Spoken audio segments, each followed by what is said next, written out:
12월이 다가올수록 조너스는 겁이 나기 시작했어요.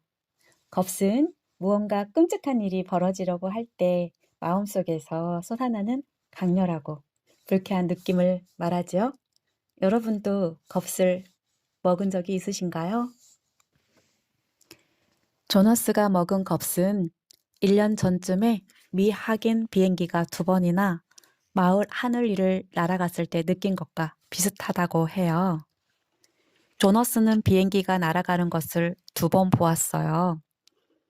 1년 전에 보았던 수송기하고는 아주 다르게 생겼는데요. 바로 제트기였어요. 마을 상공을 비행하는 것은 중대한 규칙 위반이죠. 제트기를 본 직후 조이스는 조마조마한 마음으로 주변을 두리번거렸는데 어른들까지도 하던 일을 멈추고 당혹감에 휩싸여 있었다고 해요. 마을 사람들은 곧 가까운 건물로 들어가 대피하라는 명령을 받지요. 귀에 거슬리는 급박한 목소리가 스피커들을 통해서 계속해서 흘러나왔다고 해요. 주민 여러분, 자전거를 버려두고 지금 바로 대피하십시오. 이렇게 조너스는 자전거를 뉘어놓고 재빠르게 집 안으로 달려들어갔어요. 집에는 아무도 없었어요. 부모님은 2분 다 직장에 있고 여동생 릴리는 방과 후에 어린이의 집에 있을 시간이었거든요.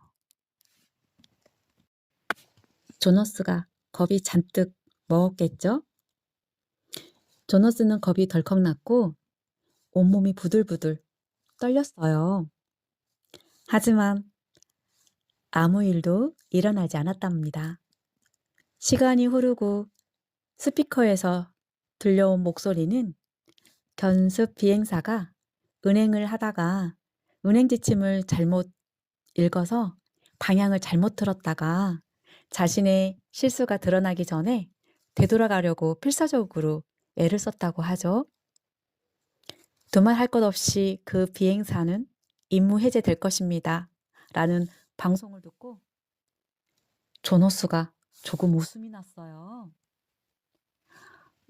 그 웃음이 난 이유가 있더라고요. 또래 친구들과 야구 경기 중에 공을 놓치거나 달리다가 넘어지게 되면 친구들끼리 장난처럼 가볍게 그 말을 입에 올릴 때조차도 엄하게 혼난 적이 있다고 하는데요. 이 멍청아! 친구 예서 보고 하는 소리예요. 이 멍청아! 예서, 너 임무 해제야. 이렇게 놀려대곤 했다고 해요. 그러다가 코치에게 불려가서 짧지만 호되게 꾸중을 듣고 죄의식과 미안함으로 고개를 푹 숙인 채 경기가 끝나고 에서에게 사과를 했다고 하네요. 그 생각이 번뜩 나자 웃음이 났나 봐요. 조너스는 갑자기 생각해요.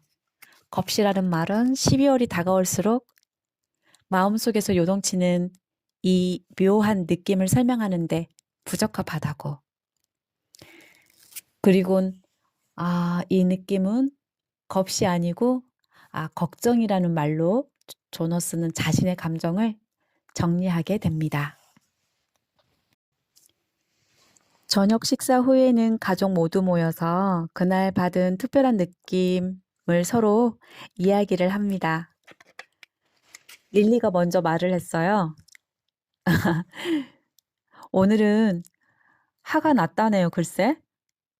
이야기를 들어보니까 7살짜리 애들 모듬이 와가지고 미끄럼틀을 타고 있는데 자꾸 새치기를 했대요. 그래서 화가 나서 주먹을 불끈 쥐어줬다고 하네요. 귀엽죠? 이제 이 이야기, 느낌을 들으면서 이게 서로 어떻게 그렇게 생각을 했는지 또 그 입장을 고려해보는 시간을 갖기도 하면서 이제 조너스가 이렇게 이야기를 하네요. 릴리 도 다른 마을에 가본 적 있지? 그 다른 마을 가서 하루 종일 같이 다른 애들과 공부해 본 적 있지? 그때 너 느낌이 어땠어? 하고 물어보는 거예요. 그렇게 물어보니까 릴리가 갑자기 얼굴을 찌푸리면서 걔들이 공부하는 방식이 우리랑 너무 달라서 무척 이상한 느낌이 들었고 난 그때 꼭 바보가 된 느낌이었어. 이렇게 귀엽게 말을 하는 거예요. 그래서 이제 아버지가 그런 릴리에게 이렇게 이야기를 해요. 너희 놀이터 규칙을 지키지 않은 그 아이에 대해서 곰곰하게 생각해 보았는데 넌 그 아이가 알지도 못하는 규칙이 있는 새로운 곳에서 낯설고 어색하게 느꼈을지 모른다고는 생각해 보지 않았니? 이렇게 말을 하니까 갑자기 릴리가 방글방글 웃으면서 대답하는 거예요. 아, 오히려 걔한테 조금 미안한 느낌이 들어요. 주먹을 쥐어 보여서 너무 미안했고 이렇게 말하는 거 있죠? 너무 귀엽지 않나요? 차례대로 아버지가 직장에서 있었던 감정, 느낌 이야기했고 그다음 어머니가 이야기를 했어요. 그리고 이제 조너스 차례예요. 조너스는 걱정이 된다고 말을 했어요. 아버지가 무슨 일이냐고 우리 아들 무슨 일 있었어? 이렇게 걱정스러운 눈길로 바라보면서 말을 거두니까 말을 해요. 12월 기념식 말이에요. 걱정돼요. 벌써 12월이 다 되어 가잖아요. 사실 아무것도 걱정할 게 없다는 걸 알고 있지만 어른이 되려면 반드시 그걸 치러야 하잖아요. 어머니, 아버지도 그러셨던 것도 잘 알고 있고요. 이렇게 이야기를 하자 릴리가 눈을 동그랗게 뜬 채 오빠를 올려다보는 거예요. 아주 경외심이 깃든 목소리로 가만히 속삭이면서 12살 기념식 말이구나. 릴리 또래나 그보다 더 어린 아이들도 모두 미래에 그들 역시 치르게 될 그 기념식에 대해서 너무나 잘 알고 있었거든요. 그래서 어린 딸 릴리에게 일어나라고 손짓하고 잠옷을 입고 어서 가서 자자고 이야기를 해요. 그리고서는 아버지랑 나는 여기서 잠깐 오빠하고 할 이야기가 있다고 하죠. 릴리는 한숨을 내쉬면서 자리를 얌전히 일어나면서 물러가요. 그러면서 조용히 물어봐요. 비밀이에요? 엄마가 고개를 끄덕이면서 그래, 비밀이야. 이렇게 말했답니다. 쉿, 릴리에게 비밀입니다. 릴리는 보육원에서 데려온 아이였어요. 조너스가 겨우 5살 때 릴리는 12월 1살을 맞이했고 조너스의 동생이 된 거예요. 12월의 기념식은 아주 특별한가 봅니다. 12월에 9살은 자전거를 탈 수 있는 나이라고 합니다. 12살 12월 기념식은 직위를 받는 날이에요. 그래서 조너스는 그토록 걱정을 했던 거예요.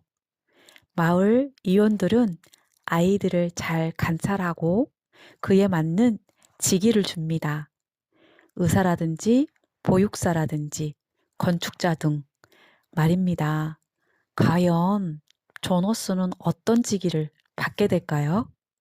여러분도 궁금하지 않으신가요? 직접 책을 읽어보시거나 영화로 시청해 보시는 것도 좋을 것 같아요. 저도 유튜브 검색을 잠깐 해봤는데요. 영화편이 있는 것 같았어요. 넷플릭스 검색 한번 해봐서 별도로 영화가 제공이 되면 저도 한번 영화로도 시청해 보려고 합니다. 여러분들도 한번 영화로 보시거나 아니면 책을 한번 읽어 보시면 어떠세요? 감사합니다.